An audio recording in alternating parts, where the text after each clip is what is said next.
आइए जानते हैं अदर किंगडम्स के बारे में। हमने अभी तक 3 इम्पॉर्टेंट किंगडम्स पढ़ा जो अर्ली मेडिवल पीरियड में इमर्ज्ड हुए थे, जो कि है पाल, गुर्जारा प्रतिहार और राष्ट्रकूटा। ठीक है, ये 3 डायनेस्टी हमने पढ़ी जो कि अर्ली मेडिवल पीरियड में इमर्ज्ड हुई थी।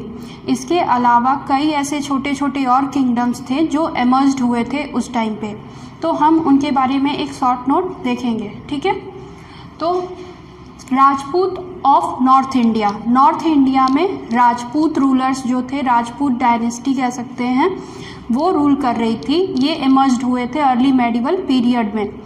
ये जो राजपूत थे वो राजपुत्र शब्द से लिया गया है, मतलब कि राजा का बेटा, the son of a king. Okay, तो राजपूत शब्द जो है वो राजपुत्र शब्द से लिया गया है, जो कि राजा का बेटा होता है।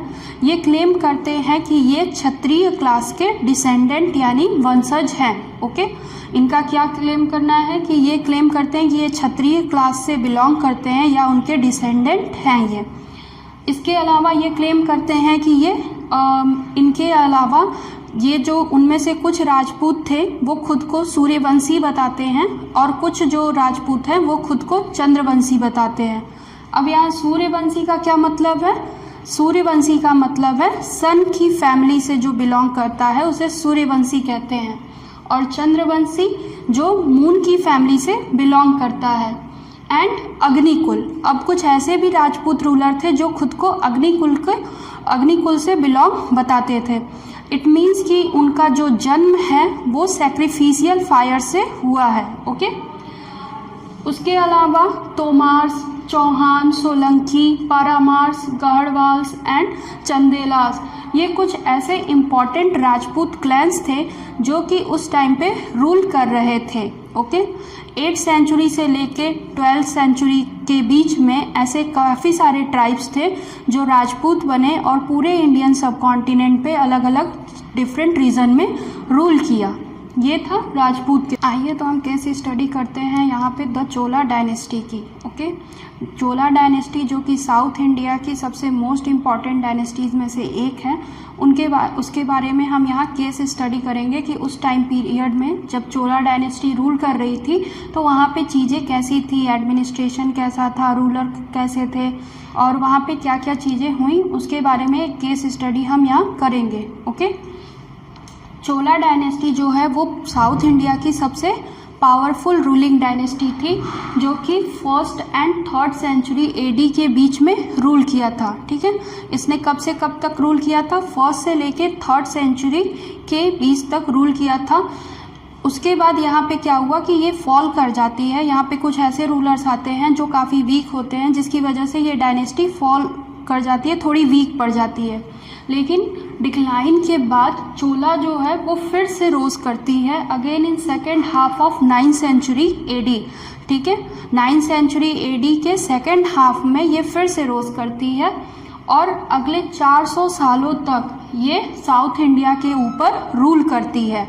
ओके, जब डिक्लाइन हुआ उसके बाद ये 9th सेंचुरी के सेकेंड हाफ में फिर से रोज करती है। कुछ इसके रूलर आते हैं जो काफ़ी स्ट्रांग होते हैं और ये फिर से चोला डायनेस्टी को एक्सटेंड करते हैं। तो उसके बाद ये अगले 400 सालों तक रूल करती है साउथ इंडिया के ऊपर। ये पीरियड जो होता है, इस पीरियड को क्लासिकल एज भी कहा जाता है। इस पीरियड को साउथ इंडियन हिस्ट्री का क्लासिकल एज माना जाता है इसे। ओके, और इसके जो मोस्ट इम्पॉर्टेंट रूलर हैं वो राजा राज चोला है and his son Rajendra Chola. Okay, तो हमने अभी चोला डायनेस्टी में 2 रूलर्स के बारे में जाना, एक थे राजा राज चोला और एक थे राजेंद्र चोला। तो राजा राज चोला के बारे में हम यहाँ पढ़ेंगे, जिन्होंने 985 से लेके 1016 एडी तक रूल किया था। ये उनका रूलिंग ईयर है। 985 से लेके 1016 एडी तक इन्होंने रूल किया और इन्हें राजा राज फर्स्ट भी कहते हैं। ओके, इन्हें राजा राज फर्स्ट कहते हैं और ये एक ब्रिलियंट कमांडर थे। ये एक बहुत अच्छे कमांडर थे और इन्होंने पांड्याज और चेराज इन दोनों के रूलर्स को हराया था, डिफीट किया था। ठीक है, इन्होंने पांड्याज रूलर को हराया, चेराज रूलर को हराया था। इन्होंने एक स्ट्रॉन्ग नेवी बनाई थी ताकि ये कोस्टल एरियाज में जो भी ट्रेड हो रहे हैं उसको कंट्रोल कर सके। तो इसके लिए इन्होंने एक बहुत ही स्ट्रॉन्ग नेवी बनाई थी। Cholas fleet captured the part of Ceylon and the Maldive island.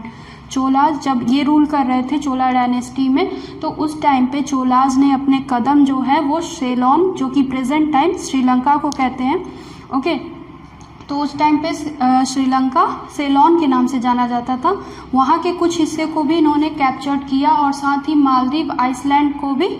Maldives Iceland के पार्ट्स को भी कैप्चर किया। जानते हैं राजेंद्र चोला के बारे में। अभी तक हमने राजा राज चोला के बारे में पढ़ा, अब हम पढ़ेंगे राजेंद्र चोला के बारे में, जो कि चोला रूलर थे और इन्होंने 1016 से लेके 1044 तक रूल किया था। ओके, इन्होंने 1016 से 1044 AD तक रूल किया। ये जो थे वो राजा राज चोला के बेटे थे, सन थे, और इन्होंने सक्सीड किया था राजा राज चोला को। ये काफ़ी पावरफुल रूलर थे और इनकी जो आर्मी थी उसने चेराज, चालुक्याज और पाल, इन तीनों डायनेस्टीज से जो है कन्क्वेड किया, युद्ध किया और उसे हराया। इस विक्ट्री के बाद, मतलब चेराज, चालुक्याज और पाल रूलर्स को हराने के बाद, इन्होंने खुद को गंगाईकोंडा चोला कहा। ठीक है, इन्होंने खुद को क्या कहा? गंगाईकोंडा चोला कहा। इन्होंने तांजौर के पास अपना एक नया कैपिटल बनवाया और उसका नाम क्या दिया? गंगाईकोंडा चोलापुरम। ओके, इन्होंने तांजौर के पास एक न्यू कैपिटल बनाया और उसे गंगाईकोंडा चोलापुरम नाम दिया। अब ये गंगाईकोंडा चोलापुरम का मतलब क्या है? तो वो इंसान जिसने गंगा नदी तक के सारे प्लेसेस को कन्क्वेर कर लिया हो, मतलब जीत लिया हो, उसे, ठीक है, गंगाईकोंडा चोला कहते हैं। और उन्होंने अपना जो कैपिटल दिया वो इसी नाम पर बेस्ड था, गंगाईकोंडा चोलापुरम। ठीक है, अब जो है heats defeat of the Shri Vijay kingdom. Shri Vijay kingdom कहाँ है? जो प्रेजेंट डे सुमात्रा आइलैंड में है।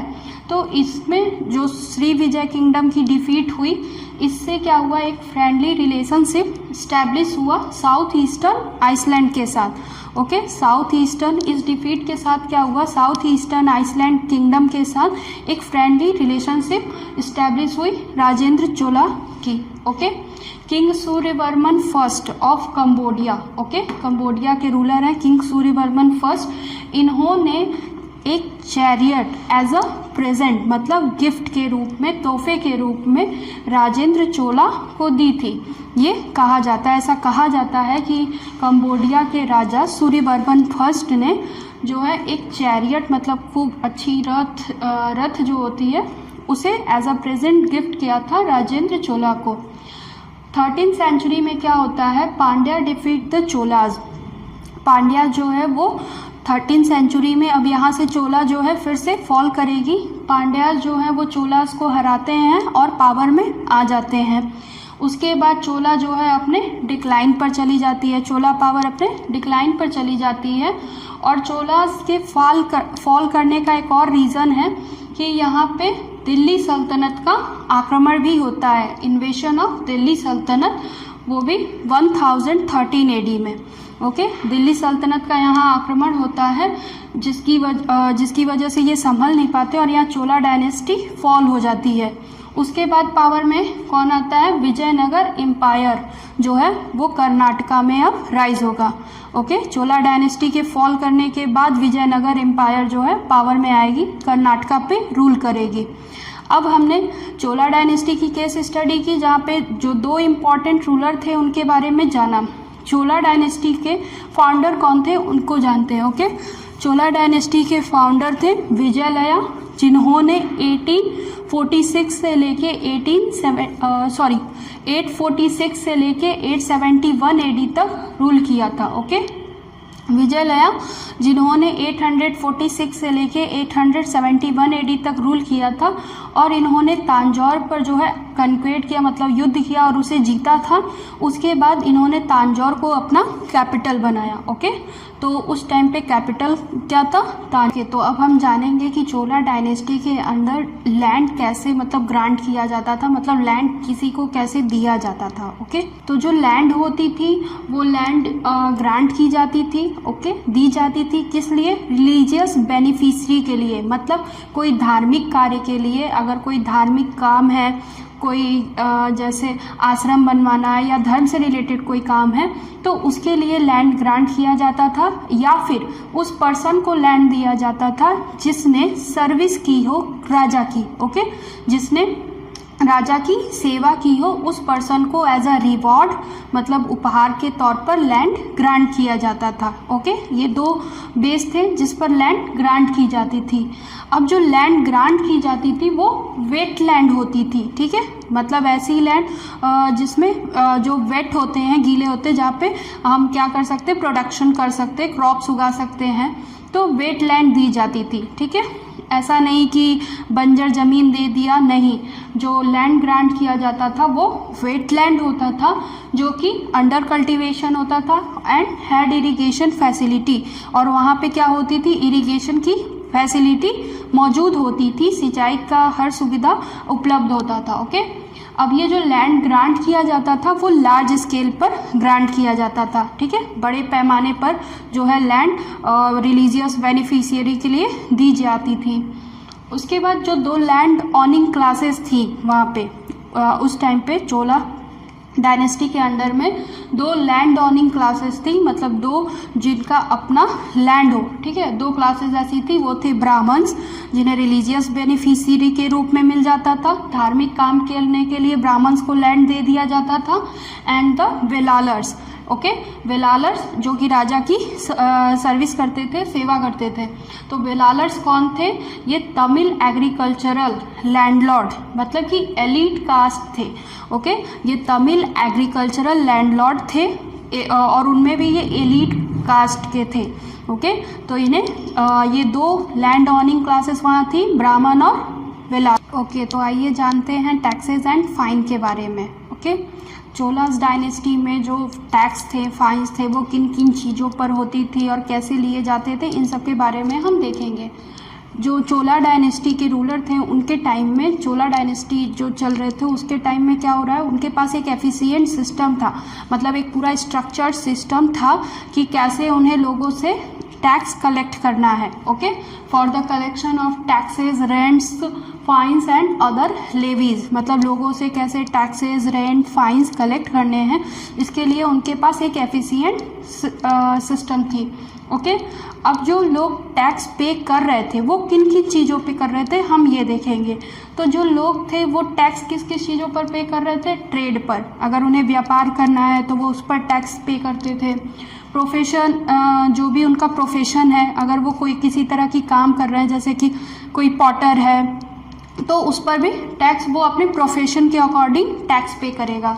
एंड लैंड टैक्स, ठीक है, ये सारे टैक्सेस जो थे वो लोग पे करते थे। इसके अलावा कुछ ऐसे टैक्सेस थे जो एवरीथिंग, मतलब एवरीडे थिंग्स, जो चीज़ें हम रोज़मर्रा की ज़िंदगी में यूज़ करते हैं उस पर भी टैक्स पे करते थे। जैसे कि एवरीडे थिंग्स में क्या थी, थैचिंग द हाउसेस, अगर घरों को थैच करवाना होता था तो उसके लिए भी टैक्स पे करना है। अगर लोगों को पाल्म ट्री क्लाइंब करना है, मतलब चढ़ना है, सीढ़ी अगर वो यूज़ करते हैं तो वो उस पर भी टैक्स पे करेंगे। ओके, अगर पाल्म ट्री पर चढ़ने के लिए लोग सीढ़ी का यूज़ करें, लैडर का यूज़ करें, तो वो उस पर भी टैक्स पे करते थे।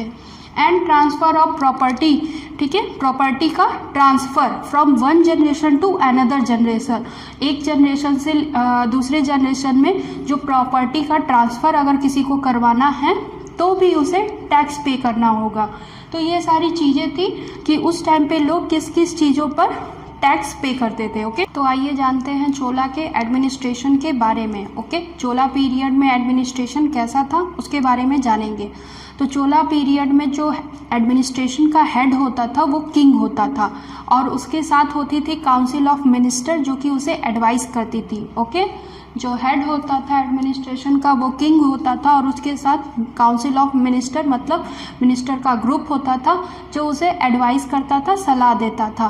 किंग जो है वो डिस्गाइज मतलब कि वेश बदल कर अपने जो है किंगडम में घूम सकता था ताकि वो अपने किंगडम में क्या चल रहा है, लोग कैसे रह रहे हैं, क्या प्रॉब्लम फेस करनी पड़ रही है, वो एक्चुअल चीज़ों को जान पाए। इसके लिए राजा जो है अपना वेश बदल कर किंगडम में घूमता था। ओके, उसके बाद है अगर हम देखें कि एडमिनिस्ट्रेशन किस तरह से चलता था तो जो एम्पायर था पूरा उसको several mandalam means province. Okay, mandalam means provinces, तो कुछ मंडलम में डिवाइड किया गया। ये मंडलम जो है आगे फर्दर डिवाइड होते हैं वेलांडूज एंड नाडूज में। ओके, ये जो मंडलम है ये आगे फिर डिवाइड होता है वेलांडूज एंड नाडूज में। अब जो नाडूज है वो क्या है, ग्रुप ऑफ विलेजेस, गांव का एक मतलब गांव, ढेर सारे गांव का एक ग्रुप है जिसमें कुछ पीजेंट सेटलमेंट्स भी इन्वॉल्व होते हैं। ओके, तो उसे नाडूज कहते हैं। अब जो एडमिनिस्ट्रेशन होता था उसे चलाता कौन था, मतलब राजा हेड है, उसका काम क्या है, ऑर्डर देना, लेकिन अब उस एडमिनिस्ट्रेशन को चलाएगा कौन, तो उस एडमिनिस्ट्रेशन को चलाता कौन था, village assembly. Okay, village assembly दो तरह की थी, उर और सभा, ये दो विलेज असेंबली थी जो एडमिनिस्ट्रेशन चलाती थी। उर क्या होता है, उर जो होता है वो विलेज असेंबली, गांव की एक सभा होती है जैसे, उसमें गांव के सारे लोग पार्टिसिपेट करते हैं, उसे उर कहते हैं। ओके, उर किसे कहते हैं, विलेज असेंबली को, एक ऐसी सभा, एक ऐसा असेंबली जहाँ पे गांव के लोग इन्वॉल्व होते हैं। सभा क्या होता है, assembly of learn people. Okay, इसमें ऐसे लोगों की ये सभा होती है जो लर्न होते हैं, मतलब बुद्धिमान होते हैं, उन्हें सभा कहा जाता है।